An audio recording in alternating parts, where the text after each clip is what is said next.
Hey guys, welcome back to my channel. Thank you so much for watching. So tomorrow I will finally be in LA. I can't believe how fast it's gone by. This has been an experience of a lifetime and I almost don't want it to end.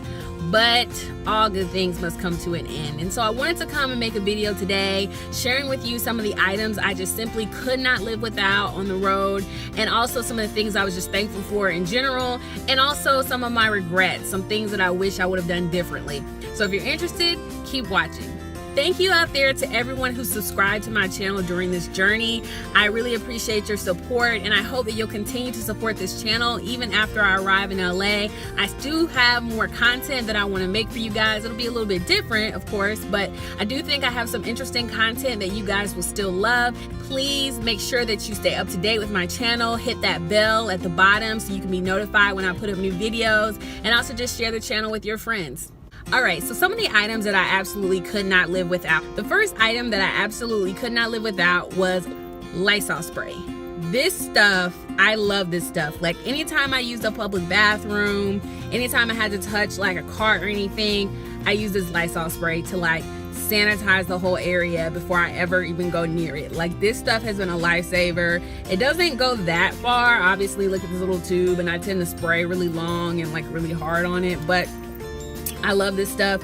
Pretty cheap at your local Target, and Walmart I think sells it, but this stuff was awesome.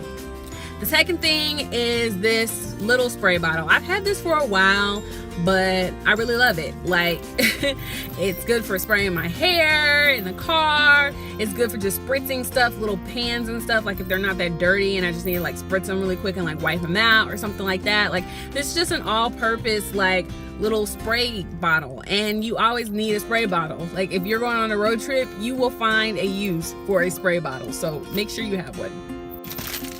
Baby wipes. Baby wipes are a lifesaver. You can use these to wipe down anything. You know, there were times when I got to a location at night and I just like, you know, didn't have time to wash my face or whatever. Like baby wipes is a good, you know, good little stopgap if you don't have time to wash your face or whatever. If you need to wipe your hands, if you need to wipe things down in the car, baby wipes, baby wipes, baby wipes. These are your friend.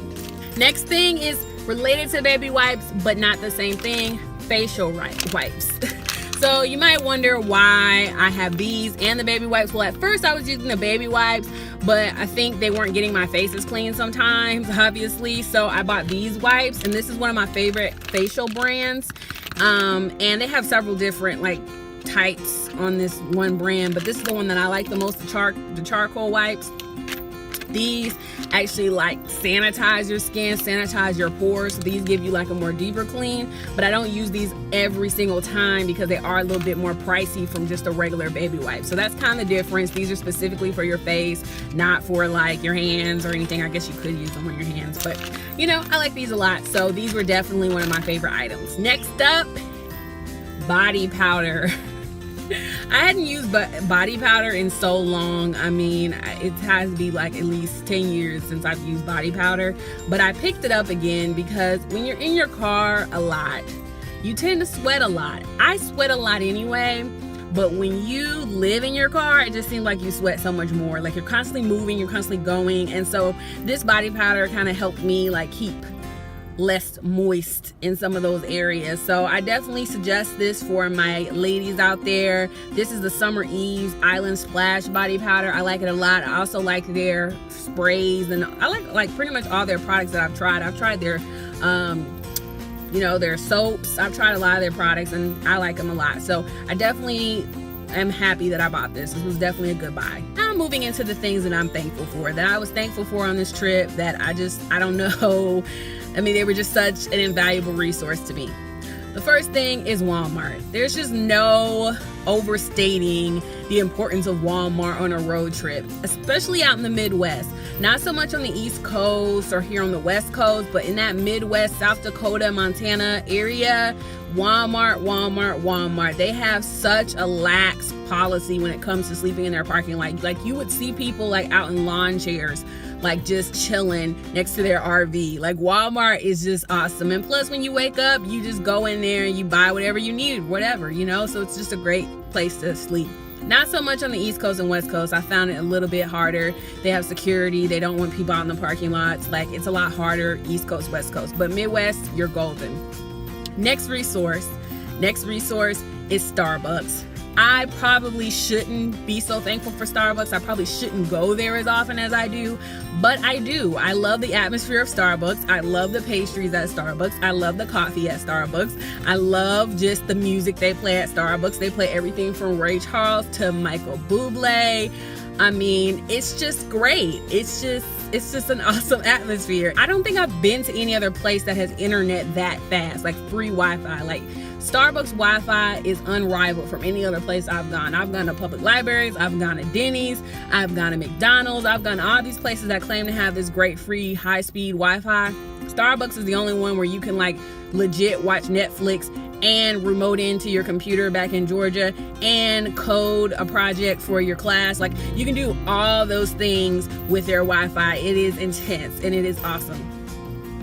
Other thing that I'm really thankful for are public libraries. Public libraries are a real passion for me. I think they're very important. They're institutions in our communities, which we often neglect, but I just love public libraries. There are free resources there, obviously, for you to improve yourself, for you to learn more. I see people in the library from all walks of life, from homeless people, from people who are working their way up, using the computers to apply for jobs. Like, it's just such a great area, such a great location to go. You see children there reading their first book. Like, it's just such a great atmosphere. So I really do love public libraries. I didn't go to as many as I thought I would, just because, you know, Starbucks was a little bit better for me. But I do really love public libraries. And whenever I did go to one, I went to one in St. Louis. I went to ones in South Dakota. I went to ones all over the country, and I was really impressed. The other thing I'm thankful for are rest stops. Rest stops are all around the country on the major highways. Great places for you to stop, of course, and cook up something really quick.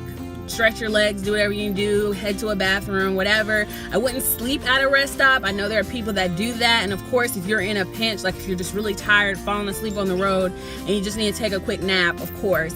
But, you know, not one of the places I would sleep like consistently overnight, but definitely a good place to kind of stop and get some stuff done really quick. All right, now on to my regrets. As you can see, I am fighting with the daylight here. The sun's about to go down over here, so let me hurry up and finish this video while I still have some light.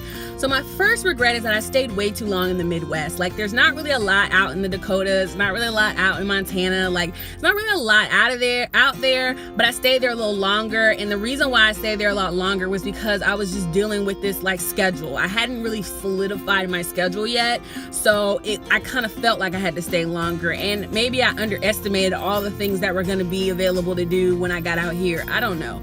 But I stayed there a little longer than I should have. I stayed in the South a little longer than I should have. I really should have went straight to the West Coast and spent more time in like Washington State and like Oregon. Like, I wish I could have spent more time in Washington State, Oregon, and of course here in California. So that would be one thing I would do over again. The other thing that I considered doing was linking up with other people that live in their car. I did not do that just because I tend to be an introvert in general. I don't really like socializing with people like that if I don't already know them. But kind of looking back on it, maybe I could have gotten out of my comfort zone at least one time and met up with some other people that live in their car. So, you know, that's something maybe I could have done, but, you know, maybe next time. Another thing that I wanted to kind of do that I now see some wisdom in, another thing that people suggested I do but I didn't do, was set up more cameras. So you can get dash cams so that it's consistently filming, like even when you're away from your car. You can set up more cameras, like if you've ever watched Catfish, they have cameras like in the front. Sorry guys, they have cameras in the front, they have cameras on the side. Like, it just enables you to get more footage. But of course, I wasn't gonna go out and buy a whole bunch of cameras. Like, I wasn't gonna do that. But next time, I'll at least have one extra camera on hand. That way that I can get some more footage for the videos and stuff like that, like when I go on more adventures. So that's another thing. The other thing that I look back on and I wish I kind of changed was journaling. I had this idea that I was gonna be journaling every step of the way and really documenting my trip and really being like introspective in my journaling process. That didn't really happen. I journaled a couple times, but not as much as I originally thought I would. And I think that's just due to my schedule. And sometimes when I get to my journal, I just really don't have a lot to say. I've been journaling for several years, like decades. And so sometimes I just get to a point where I don't have anything to say. So I'm trying to be more disciplined with journaling. And I thought I was going to do it this time, like when I was on this trip. but I didn't. You know, I'm making these videos, and so in a way, I feel like it's a way of me expressing myself and, you know, talking about my feelings. And I do other videos as well that I have not even published. It's just me talking about my experiences and things like that. So I feel like that in a way is kind of a video journal, like a vlog, you know, type thing. So I think that's why I didn't have as much to write per se. Thank you so much for watching this channel, supporting me on this journey. I appreciate it. I love you guys. As you can see, it's getting dark. I'm about to go see It, the Stephen King movie remake. Thank you guys again. I'll talk to you soon.